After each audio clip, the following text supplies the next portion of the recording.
Hey everyone, Rogue Leader here, back with another video, and today we are going to be taking a look at a review of a very cool Lego Star Wars set. This is the Battle of Naboo from the year 2011, set 7929. Back then, released for $25. Now, if you want this sealed, you're going to be paying about $90, so definitely has increased a lot. But let me tell you, this set is great. I got this at a store, a secondhand Lego shop near me, so that's pretty cool. I did pay a little bit more. I paid $110, as you can see with that sticker up there.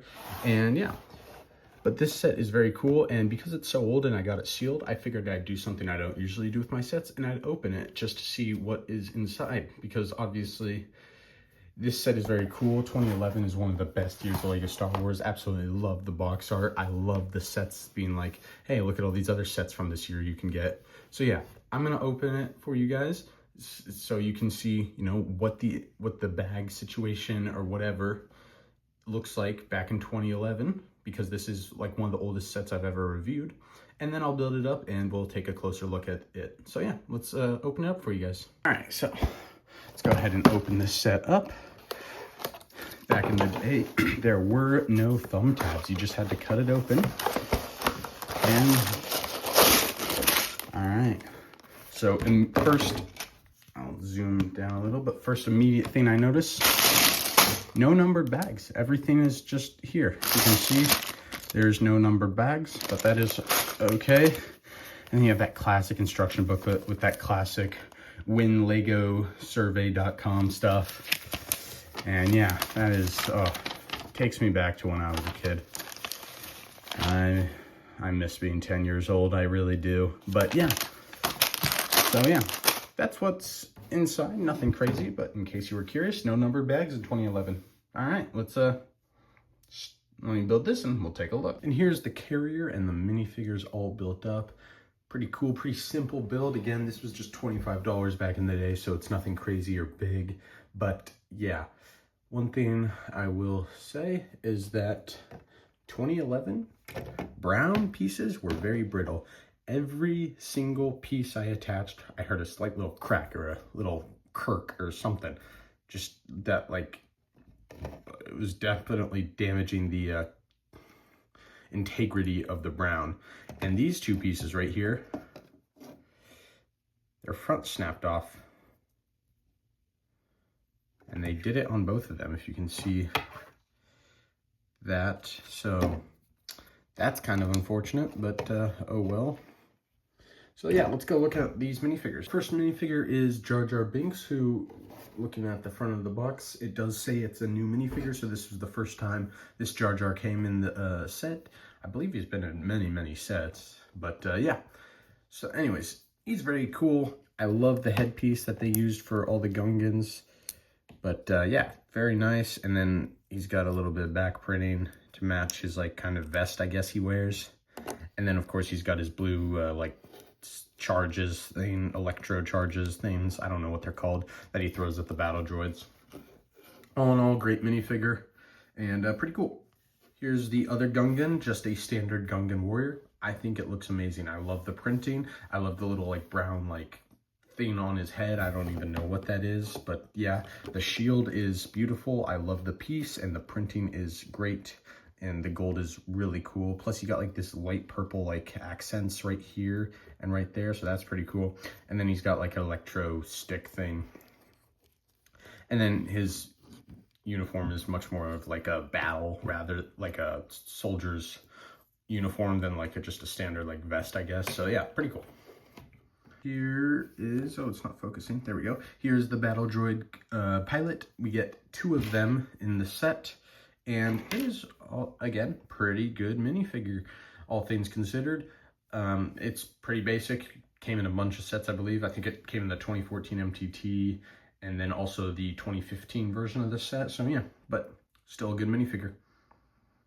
But yeah, I love the tan printing on him, on the blue, and then I don't know why this is having such trouble focusing, but there we go. I love the tan printing on the blue, and everything's great. He's got the two curved arms instead of one straight arm, so that just because he doesn't really need to hold anything. So yeah. Our last minifigure is the Battle Droid, just pretty standard Battle Droid, same one we've been getting for 25 years. Looks great. Yeah, he's got his blaster. There are 8 of them in this set, so, I mean, yeah, you get a bunch. But that's pretty great. And yeah, lots of fun, nothing crazy with this minifigure, so yeah. Would have loved a backpack piece, I will say, for them, because the Battle Droids and Phantom Menace, I know some of them, or I think all of them, in that like final battle on Naboo, had backpack pieces, so would have liked that, but yeah, well. Take a closer look at the build. It's both good and also incredibly simple. So just starting up the front, you got this nice sloped bit that is using an angle wedge, and then you've got a light only on this side though, that kind of just will allow you to operate in the dark, I guess. You got a couple of control panels along with a nice grill piece, and you can just take one of your Battle Droid pilots and plop him in there, and then you can maneuver his hands to kind of make it look like he's holding the pieces or the control sticks. This whole thing's on nice slopes, or not slopes, but like ski pieces, which is pretty cool. And then I love the brown and dark tan color scheme. It just feels good, and it's very natural, like natural-esque, I guess. Yeah, that makes sense. And then there's a little like 2x4 bit of area that you can put your other pilot. It doesn't really matter where. I don't know why he has so much space, but he does. So I mean, he could almost I can pull him back out, like lay in there. I mean, he can lay in there, yeah. But yeah, so you got a little bit of space for that. Nothing crazy. I guess if you wanted to, you could put a couple more droids in there, like if you had a droid commander or like, I don't know, some Separatist minifigure. Yeah. And then moving on, we have these nice dark gray slopes that are interrupted by a bunch of these semicircles. They're the pieces that are used for astromech droids, but with no printing and on their side, so that's pretty cool. And yeah, and then the main play feature is that this whole thing just kind of comes off.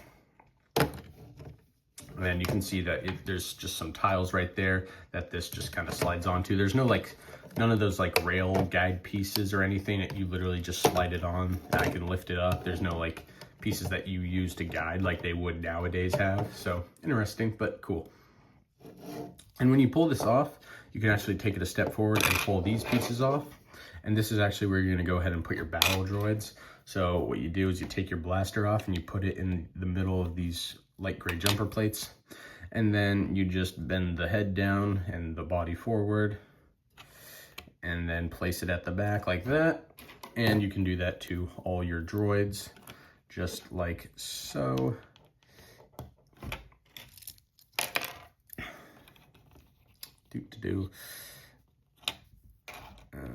There, and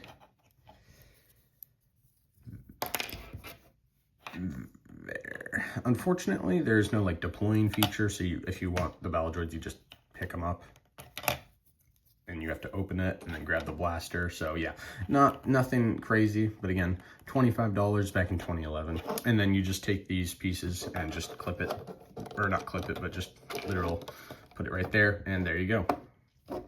And then this is the clip that connects to the inside, and that can just slide on in.